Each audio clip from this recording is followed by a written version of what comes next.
Bon, bonjour à tous. Nous allons commencer cette présentation à partir de ce diaporama et puis je vous laisserai le soin de poser les questions au fur et à mesure. Donc, le Master Management des systèmes d'information de Centrale Supélec existe maintenant depuis 35 ans. C'est l'un des premiers masters spécialisés qui a été créé par la Conférence des grandes écoles. Donc, Pamela, si vous pouvez avancer, s'il vous plaît. Donc, je suis le directeur scientifique de ce master et également le responsable pédagogique. J'interviens également en cours. Il y a mesdames Diaratou et Touillet qui sont actuellement des élèves, Touillet Vandano, pardon, qui sont des élèves actuels de la promotion, qui sont également connectés et qui pourront éventuellement répondre à certaines questions. Voilà. C'est bon, Pamela. Donc, ce master spécialisé intitulé Management des systèmes d'information, même si je vous ai dit qu'il existait depuis 35 ans, il a évolué au cours du temps, tant au niveau de son titre que dans son contenu. Depuis maintenant une quinzaine d'années, ce master spécialisé est véritablement consacré à tout ce qui est transformation des systèmes d'information dans l'entreprise. Donc, l'objectif de ce master, c'est bien d'assimiler les concepts fondamentaux du management des technologies de l'information et de la communication. Comme vous avez pu le voir sur le site, si vous y êtes allé, on y reviendra tout à l'heure, mais il y a très peu de contenu technique, technologique. Donc, c'est bien assimiler les concepts du management, d'éthique, qui est important. Maîtriser les méthodes et outils qui permettent d'appréhender donc tous les enjeux liés aux technologies.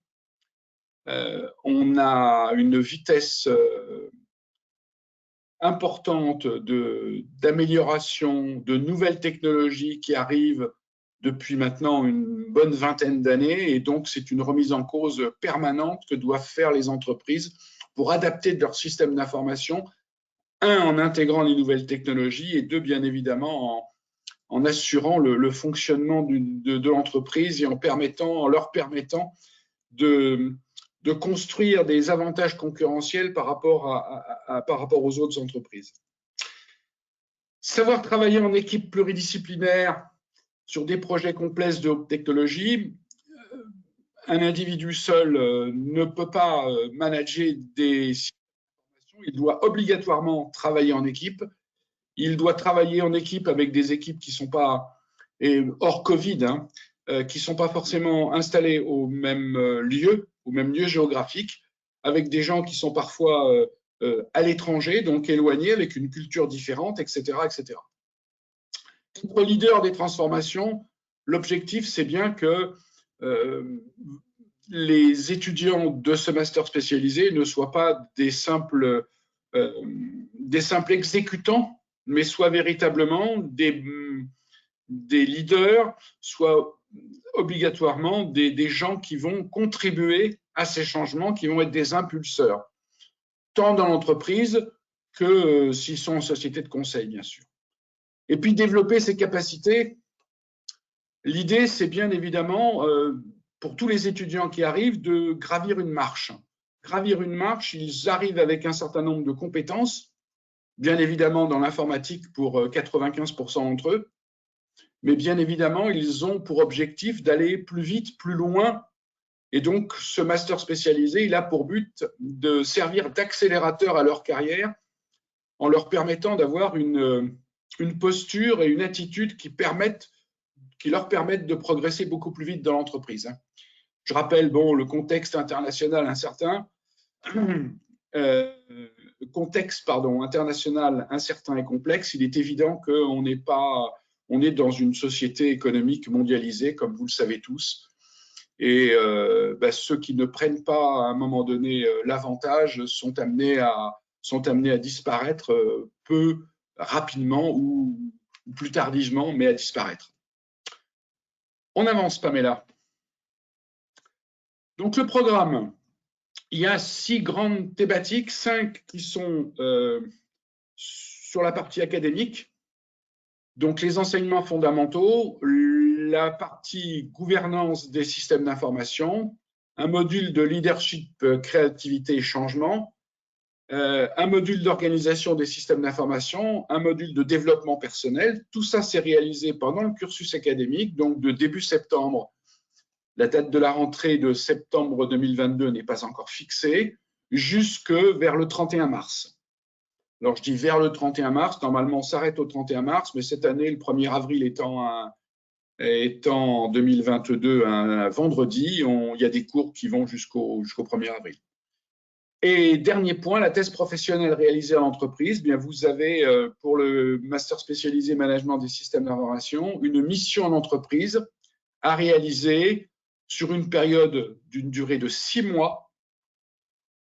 Et pendant cette mission d'entreprise, vous devez réaliser une thèse professionnelle sur le sujet que vous choisirez. Voilà, les enseignements fondamentaux, revenez un petit peu s'il vous plaît, Pamela. Sur les enseignements fondamentaux, c'est dans ce module qu'il y a à peu près il y a deux modules un peu plus techniques, si je puis dire.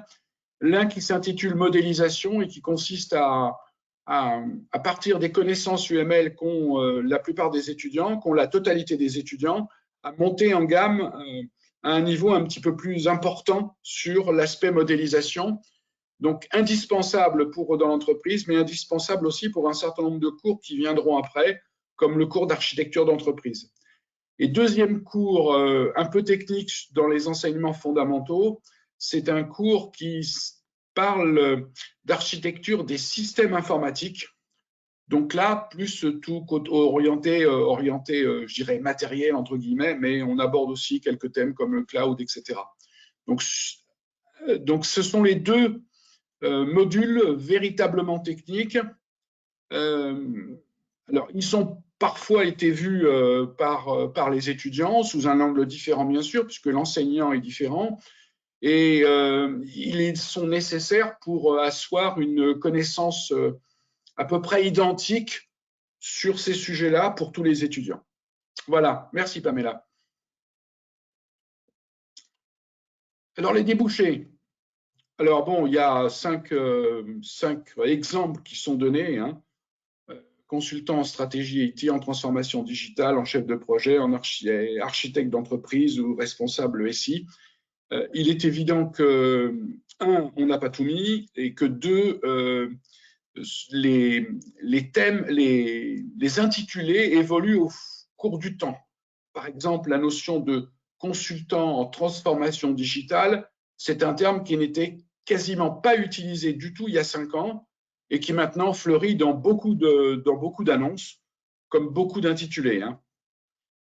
Sur les entreprises, on ne va pas vous faire l'exhaustivité des entreprises, mais vous pouvez aller, lorsque vous sortez de ce master, dans toutes les entreprises possibles et imaginables, y compris les Big Four, hein, que sont Deloitte, Price, EY et KPMG, mais également des cabinets, même s'ils sont un tout petit peu plus petits, un petit peu plus franco-français, comme Bearing Point, Wavestone ou Mazars. Voilà. Les sociétés de services en informatique dans tous les coins, et puis les grandes entreprises du CAC 40, bien évidemment. Et puis, il y a toujours des étudiants qui préfèrent, qui choisissent d'aller dans des PME, voire dans des startups, qui sont parfois créées par certains étudiants des masters spécialisés ou des élèves ingénieurs de Centrale Supélec. Pamela, s'il vous plaît. Alors, 95% des diplômés sont en poste à la fin de leur cursus. Le stage, donc la mission d'entreprise, dont j'ai oublié de vous dire qu'elle peut se réaliser sous forme de stage, de CDD, de CDI ou de VIE, en France comme à l'étranger. Hein. Il y a des accompagnements qui sont un peu différents, bien sûr, mais tout est possible. Et cette mission d'entreprise, si elle commence bien début avril, elle se finit donc au bout de 6 mois, donc fin septembre. Et lorsque les étudiants présentent leur thèse professionnelle, généralement la deuxième quinzaine d'octobre, eh bien, on a 95% des étudiants qui ont une proposition d'embauche qu'ils ont acceptée. Alors, quand je dis quand il est écrit ils sont en poste, c'est pas tout à fait exact pour la bonne et simple raison, c'est qu'il y a beaucoup d'étudiants qui sont des étudiants étrangers et qui ont besoin pour pour être autorisés à travailler à plein temps en France, d'avoir une transformation du titre de séjour. Donc, ça signifie qu'il faut, une attestation de réussite au diplôme, et deux, la transformation de ce titre de séjour pour pouvoir travailler à plein temps. Mais s'il n'était pas étranger, on répond bien à la question, on répond bien à l'affirmation que 95% des diplômés sont en poste.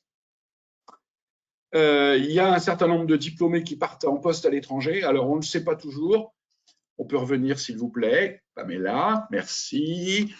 10% des étudiants qui sont en poste à l'étranger, on ne le sait pas toujours, on le sait parfois avec retard d'ailleurs, et on a l'information sur LinkedIn lorsqu'on a des contacts, et puis lorsque je sollicite les anciens pour proposer des interventions dans le master spécialisé, c'est là qu'on apprend que tel ou tel est à l'étranger. Le salaire mensuel moyen, c'est le salaire de la promotion P2021, dont nous avons fait passer les soutenances de tests professionnels il y a maintenant un mois. Et puis 20% d'évolution salariale, c'est pas forcément immédiat. Ça l'est pour certains, mais ça ne l'est pas pour tous. Ça dépend de la capacité de l'étudiant à monnayer son salaire, si je puis dire, en sachant bien évidemment qu'il y a des entreprises qui ont des grilles qu'elles appliquent et que certaines sont prêtes à faire des exceptions et d'autres entreprises ne veulent absolument pas faire d'exception. Que vous soyez bac plus 5, bac plus 6, comme c'est le cas d'un master spécialisé, ou même bac plus 9 en étant titulaire d'une thèse, vous relevez de la même grille et puis vous êtes un peu bloqué. Par contre, l'évolution salariale, elle se fait très rapidement au bout de 3-4 ans. Hein. Dès que vous avez été jaugé dans l'entreprise, c'est là que les salariés qui ont été étudiants dans le master MSI font la différence hein, en termes de poste dans l'entreprise et bien évidemment en termes de salaire. Merci Pamela. Alors le réseau Centrale Supélec, je vais peut-être pas vous en parler, vous connaissez Centrale Supélec, hein. C'est 45 000 diplômés en France, il y a des antennes alumni un peu partout en France, dans les grandes villes et dans le monde. Hein, il y en a à Hong Kong, il y en a à Sydney, il y en a etc. Des gens qui se réunissent quelques fois par an pour partager leur expérience, bien sûr. Et puis, il y a à peu près, au titre de ce réseau alumni, donc à peu près 500 événements par an sur la planète. Le réseau, il est très important pour, renforcer son employabilité, se former et s'informer, et puis rester en contact avec la communauté. Hein. Il y a dans le corps professoral du MS-MSI, qui sont tous des professionnels en exercice, hein, il y a aucun enseignant temps plein dans le master spécialisé. Il y a à peu près un tiers, je crois qu'il doit être d'anciens centraliens. Je n'ai pas fait le compte parce que je demande pas l'étiquette Centrale Supélec pour venir enseigner dans le MS-MSI, mais il y en a à peu près un tiers. Voilà. Merci Pamela. Alors, comment vous procédez, Pamela? Vous leur donnez la parole? Il me semble que Ziriatou est connecté. Ah. Oui, je suis connectée. Et c'est Madame Berthe, c'est pas bête, hein? Oui, c'est Berthé d'ailleurs. Oui. Qu'est-ce que vous pouvez ajouter par rapport à ce que j'ai dit? D'accord. Déjà, bonjour à tous. Donc, je vais me présenter. Je m'appelle Ziriatou et je suis donc étudiante dans le MS Management des systèmes d'information. J'ai un background d'école d'ingénieur plus spécialisée en informatique, réseau, cybersécurité, objets connectés. Et j'ai choisi donc de faire ce master spécialisé pour avoir une vision plus globale sur les systèmes d'information, apprendre plus aussi sur toute la partie management, donc management de projet, le métier de consultant aussi, parce que pour la suite, j'aimerais me diriger vers le consulting en transformation digitale. Ce que je peux rajouter, c'est que pour la première partie des cours qu'on a pu avoir, On a eu des cours, donc, comme M. Perrodin a expliqué, assez techniques sur la modélisation et l'architecture des systèmes d'information, et d'autres plus en management de projet, en métier du conseil des SI. Voilà, et des cours aussi de développement personnel et professionnel qui nous apprennent plus à élaborer notre projet professionnel. Et donc voilà, je peux vous transmettre Yvonne qui va se présenter. Je suis Yvonne Dano Un petit problème là. Hein.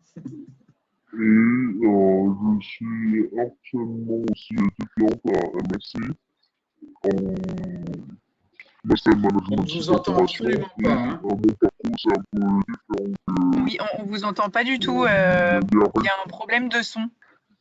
Il y a un problème de son, on ne vous entend pas du tout. Hein. Posez votre question par écrit, s'il vous plaît.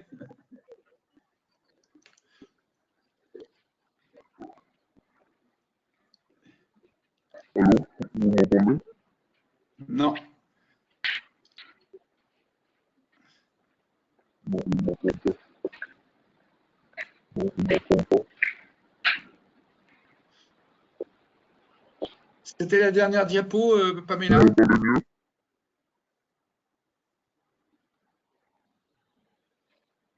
Alors oui, je vais poursuivre puisqu'on a un petit problème de son.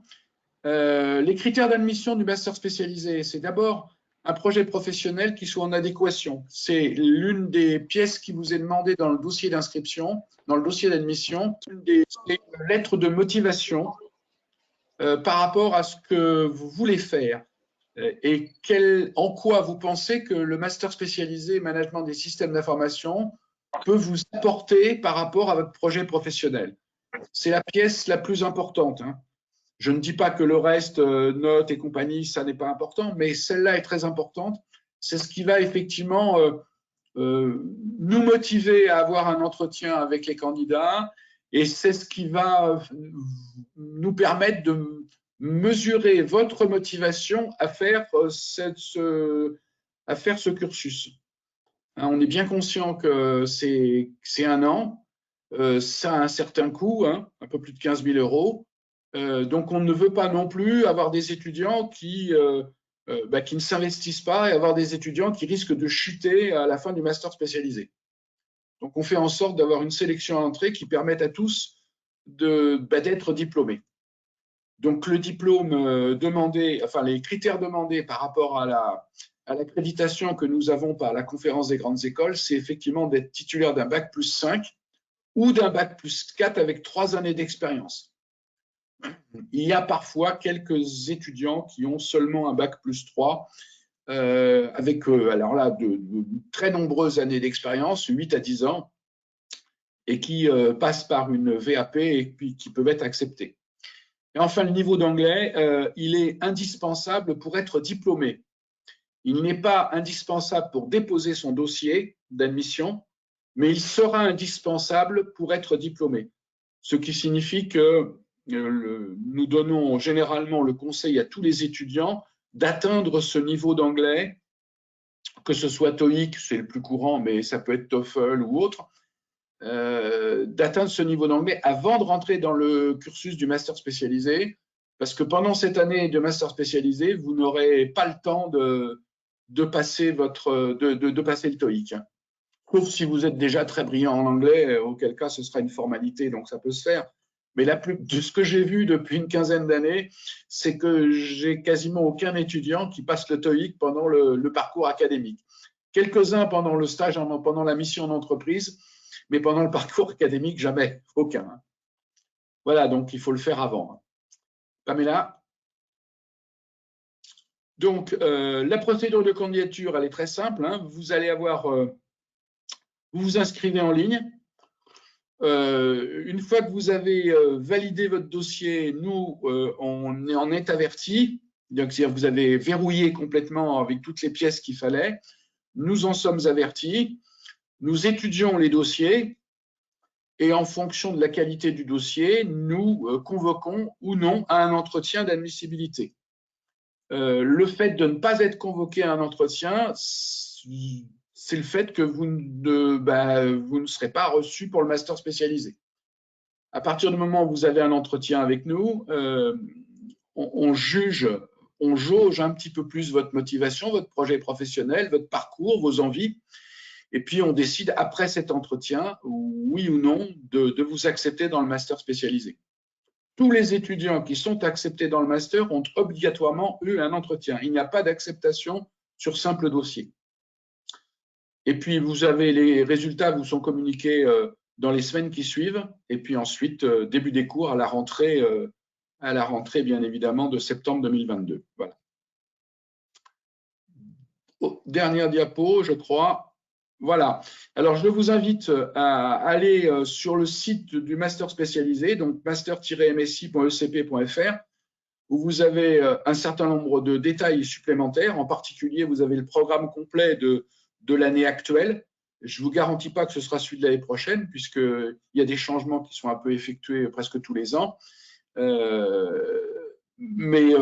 à 95%, ce sera le même programme. Hein.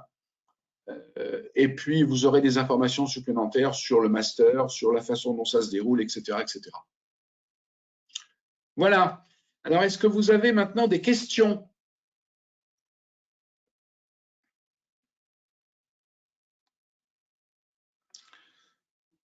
J'adore être clair comme ça, sans qu'il y ait aucune question. Hein.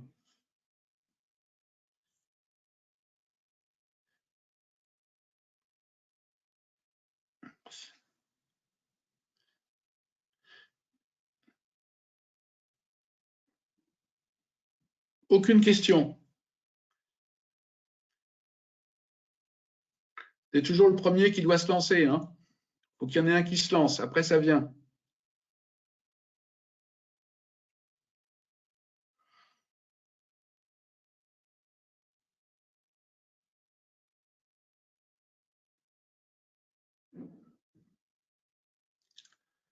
Monsieur Bazotti, qu'est-ce que vous voulez nous dire?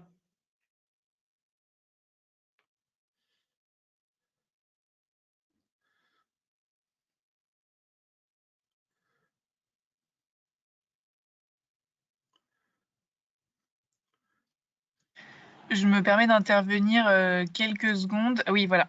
Vous n'avez pas le droit à la parole. Par contre, vous pouvez écrire vos questions dans l'onglet questions. Donc, n'hésitez pas. J'en ai une, mais j'arrive pas à la lire comme il faut. Qu'est-ce qu'il faut que je fasse, Pamela? Il faut cliquer dessus. Alors, moi, je peux vous la lire si vous voulez. Ah, ça y est, j'ai trouvé, merci. Comme la dernière fois, c'est François qui cliquait sur les questions. Moi, je me contentais de répondre. J'ai obtenu mon TOEIC l'année dernière. Les données de valider, est-ce que cela pose un problème pour le MS et MSI? Non, ça ne pose pas de problème. Hein, le TOEIC à ce niveau-là ne pose pas de problème, même si la durée de validité est en limite, voire légèrement dépassée. On est relativement souple avec cela. Il faut par contre une certification. Il faut avoir véritablement le bon niveau en anglais. Hein. De toute façon, pourquoi nous demandons un niveau équivalent à 750 au TOEIC en anglais? C'est tout simplement parce que la plupart des grandes entreprises vous le réclament. Hein. Et si vous n'avez pas ce niveau en anglais, il y a tout un tas d'entreprises qui ne vous recevront pas. Hein. Vous n'aurez même pas d'entretien. Hein. Vous ne passerez pas le barrage de la DRH. Hein. Dès que vous aurez déposé votre CV répondant à une annonce, si vous ne mentionnez pas que vous avez le bon TOEIC, ça ne passera pas. Donc, c'est indispensable. Hein.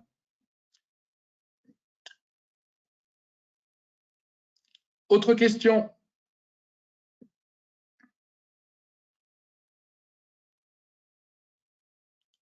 Ah, alors, attendez. Est-il possible de savoir s'il y a des possibilités de financement du master? Alors là, il faudra contacter Madame Magali Bador-Grenier, mais il n'y a pas, à ma connaissance, de subvention particulière accordée. Il y a, pour ceux qui ont des situations un peu précaires, il y a des remises qui sont accordées. Je n'en connais pas le nombre sur l'ensemble des masters spécialisés du cursus central Supélec, mais je sais que tous les ans, il y en a à peu près de mémoire entre 10 et 20. Et la remise accordée, si ma mémoire est bonne, est de l'ordre de 3 000 €. mais ça veut dire tout simplement que ce sont les dossiers les plus précaires, si je puis dire, où les ressources sont les moins importantes, qui se voient y attribuer ces remises. En termes de financement, il n'y a pas d'entreprise qui finance particulièrement les études dans ce master spécialisé. Ni dans aucun master spécialisé de Centrale Supélec, si mes informations sont encore d'actualité. Enfin, ces dernières années, ça l'était en tout cas.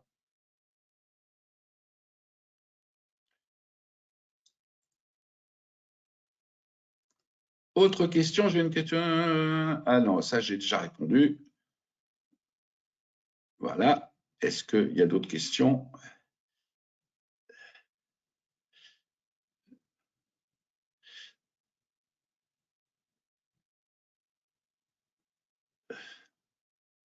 Autre question?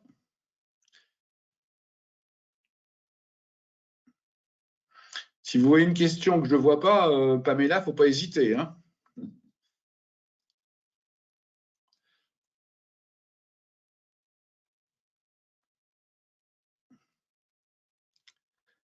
Oui, il y a une question par rapport au pourcentage des embauches. Ça y est, je viens de la voir. Quelle était la part en pourcentage des embauches suivant les groupes suivants? SS2I, conseil, grandes entreprises. Alors, c'est difficile de vous répondre précisément parce que je ne tiens pas du tout ce genre de statistiques. J'ai les informations hein, depuis 15 ans, elles sont sur mon PC quelque part, individuellement, mais je ne tiens pas de statistiques là-dessus. Ce qui intéresse les étudiants d'ailleurs de la promotion en cours par rapport aux promotions précédentes, c'est surtout le niveau de salaire d'embauche. Hein. Ce que je peux vous dire, c'est qu'on a tous les ans des étudiants qui sont dans les Big Four. Alors, il y a des années, c'est EY, il y a des années, c'est Deloitte, il y a des années, ça dépend des plans de recrutement des entreprises, j'avoue. Donc, il n'y a pas de… Cette année, j'en avais 3 chez Mazars et 2 chez Deloitte, de mémoire, sur un effectif de 26. Je dirais quand même qu'il y a comme… Alors en plus, quand vous me mettez SS2I, c'est le terme que j'utilise aussi moi parce que je suis un peu vieux jeu, mais maintenant ça ne s'appelle plus SS2I, ça s'appelle Service d'entreprise numérique, SEN, si je me souviens bien. Les étudiants qui partent en SS2I ou SEN, comme on l'indique, sont dans la branche véritablement consulting. Donc quand on parle de consultants, si je dois additionner ceux qui partent en consulting, que ce soit chez Cap, chez Atos ou ailleurs, et ceux qui partent dans les Big Four ou même Mazars, Bearing Point et autres, oui, j'en avais 2 chez Bearing Point aussi cette année. J'ai un peu plus de 50% de la promotion qui part pour faire du conseil.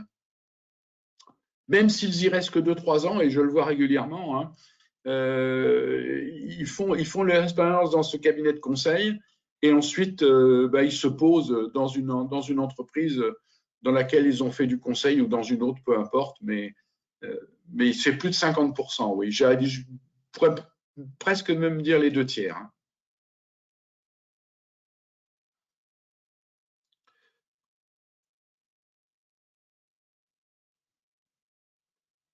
Y a-t-il une journée porte ouverte? Alors non, il n'y a pas de journée porte ouverte, mais il y aura… non, il n'y a pas de journée porte ouverte. Pamela, je vous laisse répondre là. Oui, alors effectivement, il n'y a pas de journée porte ouverte d'organiser. Par contre, on a tout un programme événementiel en ligne qui existe, que vous pouvez retrouver sur notre site internet. Donc on a des réunions d'information chaque mois et on a aussi 2 conférences thématiques qui sont organisées cette année. Donc n'hésitez pas à aller sur notre site internet pour vous inscrire et suivre nos événements. Et si vous êtes francilien, je crois qu'on participe également à deux forums. Effectivement, on participe à 3 salons cette année. Le salon Studirama, c'est le prochain, c'est le 27 novembre à Paris. Et ensuite, on participe aussi au salon SAMS le 1er… Non, pardon. C'est au mois de janvier. Il me semble que c'est le 22 janvier et on participe aussi au Salon Edge Universal le 19 février. Donc le salon le plus proche, c'est le 27 novembre.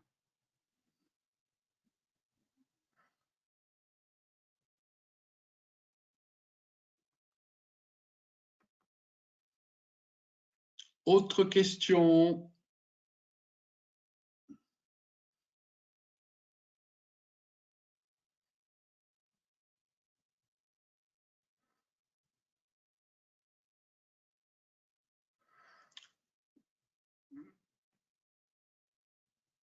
Pas d'autres questions?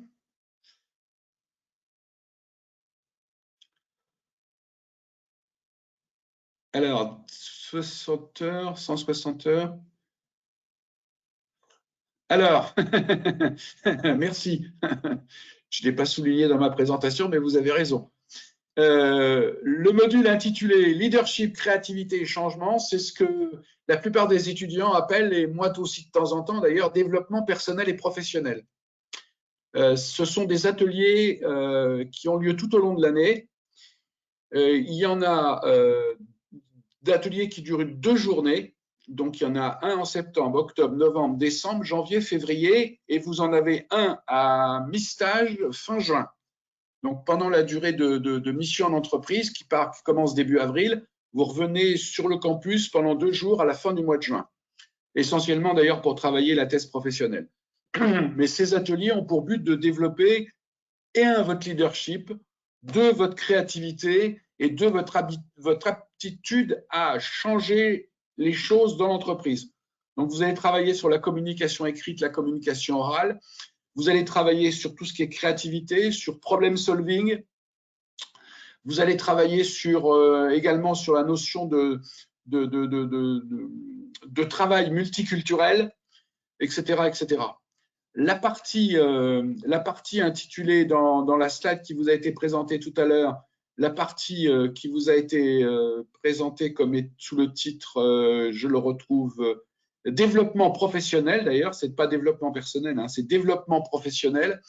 Si vous pouvez revenir en arrière, Pamela, sur la slide où il y a la composition de… Voilà, ici. Non, celui d'après. Voilà, développement professionnel 160 heures. Le développement professionnel, ça consiste en un projet industriel, donc un projet qui est proposé par une entreprise, qui démarre début octobre et qui se finit à la toute fin du mois de mars. Projet proposé par une entreprise sur lequel vous travaillez par groupe de 3. Par groupe de 3 avec des étudiants d'un autre master spécialisé. L'idée, c'est d'apprendre à répondre correctement à la demande d'un client. Donc, pour la plupart des étudiants qui ont simplement fait des stages durant leur formation Bac+3, Bac+5, il faut qu'ils apprennent à se comporter en tant que professionnels vis-à-vis d'un client. Donc, apprendre à travailler en équipe, mettre en application le management de projet, mettre en application la communication avec un client, apprendre à s'organiser, donc à gérer son projet correctement avec les différents points tout au long du projet, et puis à livrer en temps et en heure les livrables qui sont attendus par le client. Donc, c'est ça qu'il y a dans le développement professionnel. Il y a à peu près 90 heures dans l'emploi du temps qui sont consacrées au développement professionnel, à ce projet industriel. Et on demande aux étudiants de travailler 2 fois plus en dehors des heures de l'emploi du temps. Puis c'est complété également par un certain nombre de conférences.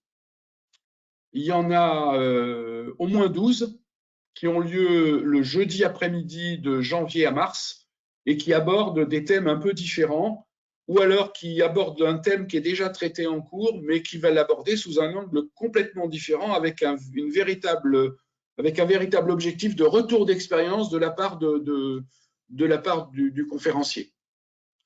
Donc, développement professionnel, c'est ça qui est là-dedans. Le projet industriel, plus tout ce qui est conférence. Et puis, il y a également 2 jours de séminaires sur la première semaine sur tout ce qui est innovation et… oui, tout ce qui est innovation, je vais le dire, oui. Innovation, créativité. Donc, l'objectif, il est là. Et effectivement, vous avez bien fait de rappeler que la notion de leadership, créativité et changement, c'est très souvent appelé par les étudiants, mais par moi-même aussi d'ailleurs, DPP, développement personnel et professionnel. Dans ce module, j'ai oublié de le préciser, mais c'est très important. L'idée, c'est également de vous apprendre un peu, de vous permettre de mieux vous connaître, de façon à ce que vous puissiez construire un projet professionnel qui soit en harmonie avec ce que vous êtes et avec ce que vous avez envie de faire. Donc, construire votre projet professionnel, et c'est fait assez rapidement, même si on vous le demande dans la lettre de motivation au départ. On sait parfaitement qu'il y a des étudiants qui nous développent un projet professionnel qui est un peu développé sous forme d'exercice pour répondre aux besoins du dossier de candidature, hein, mais qui ne sont pas forcément complètement sûrs de leur fait. Hein. L'idée, c'est d'asseoir ce projet professionnel dans sa tête, de bien l'argumenter, de façon à ce que lorsque vous allez commencer à chercher une mission en entreprise, eh bien, vous soyez parfaitement au fait de ce que vous voulez faire, de ce que vous avez envie de faire, pour pouvoir démarcher les entreprises en disant ben, moi, je peux vous apporter ça, je veux faire ça, en argumentant et pas dans une posture de je recherche un stage ou je recherche une mission. D'accord ? D'ailleurs, en ce moment, les étudiants de la promotion actuelle ont déjà verrouillé début novembre, lors d'un atelier, leur curriculum vitae. Aujourd'hui, ils ne sont pas en cours parce qu'il y a le Forum Central Supélec qui a lieu au Palais des Congrès à Paris. Et au début du mois de décembre, ils vont avoir des entretiens de simulation, des simulations d'entretien, pardon, si je mets les choses dans le bon ordre, c'est mieux, des simulations d'entretien avec tout un tas de professionnels pour leur apprendre à conduire au mieux possible leur entretien par rapport à leur projet professionnel. Et donc, à partir de ça, ils pourront, dès la fin décembre ou début janvier, commencer à aller avoir des rendez-vous dans les entreprises pour rechercher la mission en entreprise qui correspond à leur projet professionnel.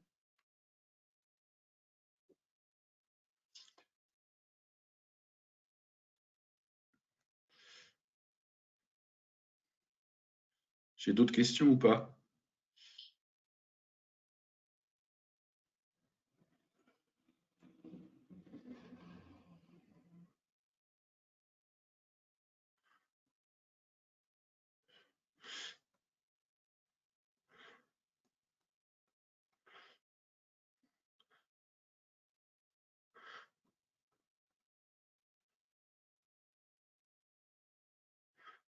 Il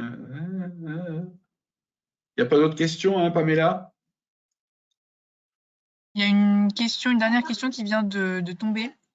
Est-on amené aussi à des postes de direction de projet par la suite après quelques années d'expérience ? Ah oui, ça y est, je l'ai. Est-on amené aussi à des postes ? Oui, absolument. Absolument. Non seulement la formation est suffisante pour être amené à ces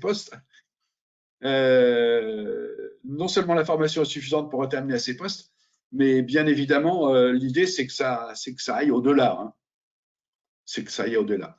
J'ai des étudiants qui ont 5-6 ans d'expérience, hein, qui sont dans les grands cabinets, qui sont rentrés dans les Big Four et restés dans les Big Four, qui sont maintenant senior managers. Hein.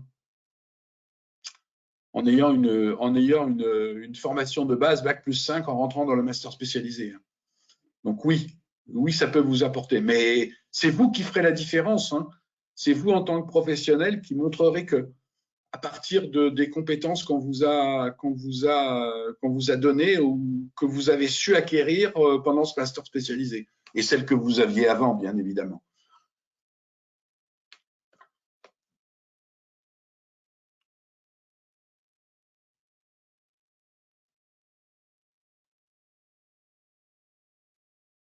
Autre question ?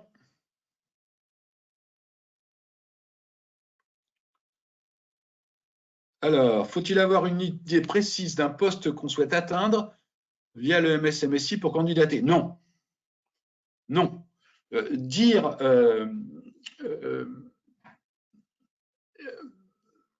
Écrire une lettre de motivation en décrivant en faisant votre candidature et en expliquant votre projet professionnel, ce n'est pas forcément d'écrire un poste. Hein, ça peut l'être, hein, si vous voulez faire si vous voulez faire du management de projet, vous pouvez très bien me dire que vous voulez être directeur de projet ou autre. Bon, ça peut être la même chose, hein, mais c'est pas un objet, c'est pas le fait de ne pas poser un poste précis pour votre vie future, c'est pas handicapant.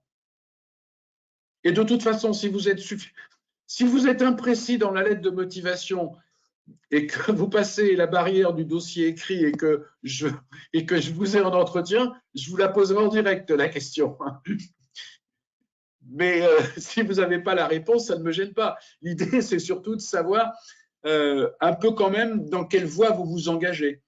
Est-ce que vous êtes dans quelle voie vous vous engagez, de façon à bien comprendre en quoi le master spécialisé peut vous apporter quelque chose. Si vous me décrivez un ensemble de fonctions qui ne correspondent pas au contenu du master spécialisé, on va vous expliquer que ce n'est pas la peine de venir faire le master spécialisé, mais qu'il vaudrait mieux en faire un autre. C'est arrivé par le passé à plusieurs reprises déjà, hein. Qu'on guide les autres, qu'on oriente les étudiants vers d'autres masters spécialisés.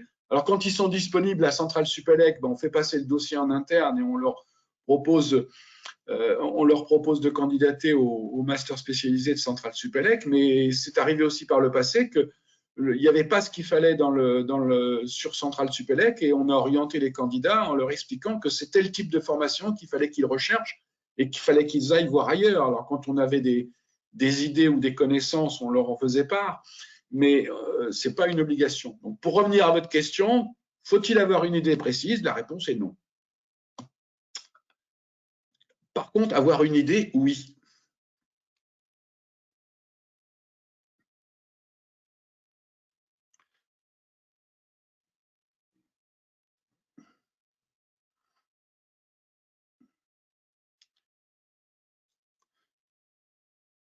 D'autres questions?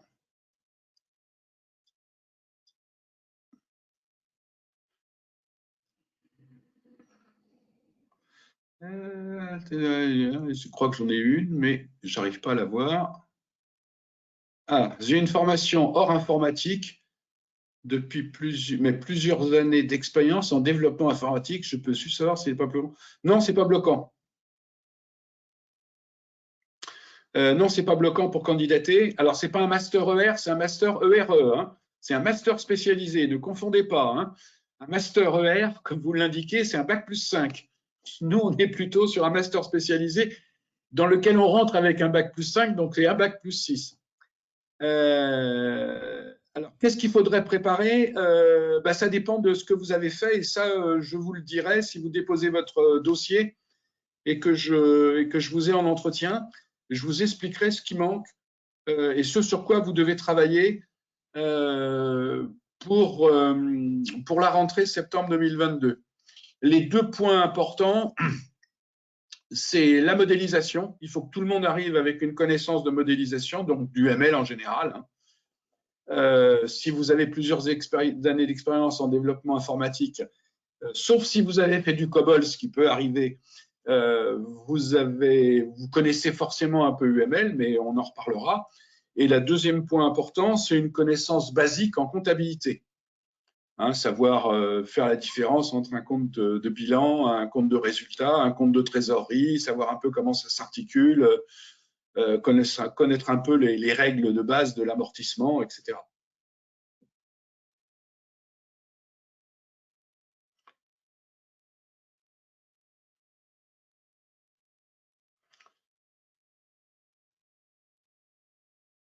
Y a-t-il d'autres choses?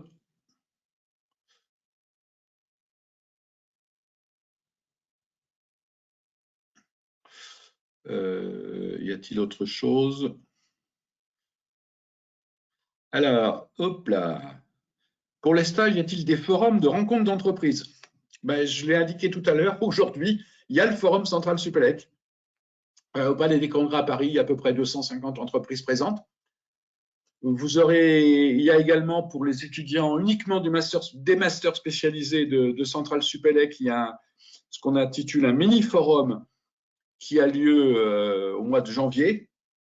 Alors, le Forum Centrale Supélec, aujourd'hui, se déroule en présentiel à Centrale Supélec, au Palais des Congrès de Paris. Le mini-forum qui aura lieu au mois de janvier, lui, par contre, cette année, il se déroule encore en distanciel. Peut-être qu'en janvier 2023, il se déroulera en présentiel. Les années précédentes, il était en présentiel. Donc, c'est les deux mini-forums. Mais il n'y a pas que ça. Hein, je vous ai indiqué que la totalité des intervenants comme enseignants dans le master spécialisé sont des professionnels. Donc, ils appartiennent tous à une entreprise. Tous les conférenciers qui se déplacent, à l'exception de 2 conférences, sont des professionnels dans une entreprise également. Donc, vous avez des contacts et s'ils ont des stages, ils vous en parleront. Et puis, c'est à vous d'essayer d'y aller. Et puis, il faut savoir que sur le campus Centrale Supélec, il y a en permanence, au travers de tous les contacts qu'il y a avec tous les étudiants du campus, eh bien, il y a des manifestations qui sont organisées régulièrement, quasiment toutes les semaines, hein, dans à peu près tous les thèmes, tous les domaines. Et il y a des entreprises qui viennent se présenter. Il y a 15 jours, il y avait encore EY qui était présente avec Mazar. Je sais que Cap intervient dans une quinzaine de jours, si ma mémoire est bonne, Capgemini, pardon. Donc, en permanence, il y a ça. Et bien évidemment, vous avez l'information, d'abord parce qu'elle est affichée dans les locaux, mais en plus parce que vous recevez des mails par rapport aux listes d'étudiants sur les manifestations qui ont lieu. Et même si elles sont organisées par telle ou telle branche du programme des élèves ingénieurs, n'importe quel étudiant peut y aller sans aucune difficulté. Il n'y a pas de blocage à l'entrée. Hein. Donc, oui, il y a énormément de lieux. Il y a énormément de lieux pour rencontrer des entreprises et donc faire en sorte d'avoir des contacts avec les entreprises. Et puis, je ne parle pas des offres d'annonces, hein, des annonces de job ou des annonces de stage, des propositions de stage qui arrivent en permanence à Centrale Supélec. Alors, si ça arrive directement vers moi, je les mets à disposition des étudiants et la plupart des entreprises maintenant ont pris le réflexe de les déposer sur Job Teaser. Hein. Il y a un onglet Centrale Supélec sur Job Teaser et vous avez accès à toutes les annonces qui sont développées, qui sont proposées à Centrale Supélec sur Job Teaser. Hein.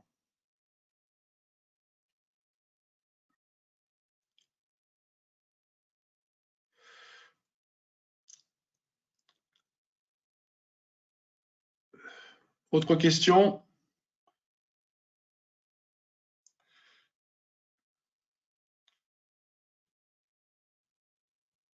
Pas d'autres questions?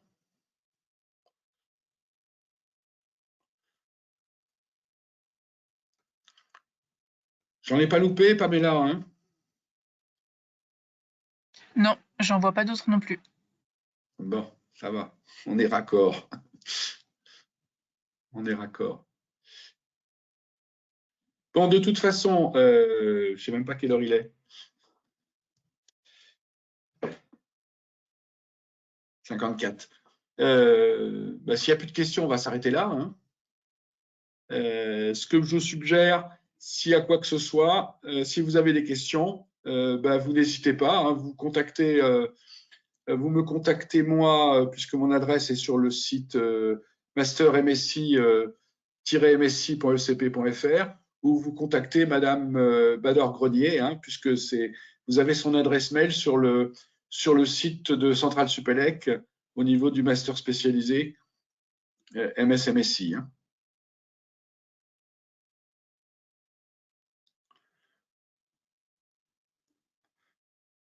Voilà, Pamela.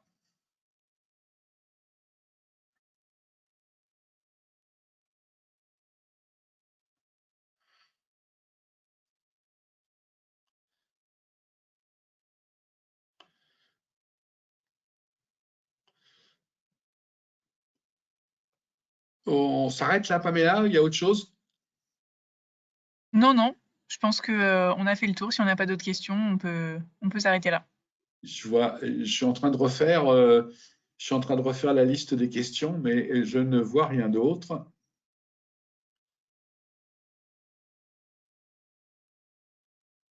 Je ne vois rien d'autre. Très bien. Eh ben, on va s'arrêter là. Mesdames, Messieurs, merci. Bonne journée à vous.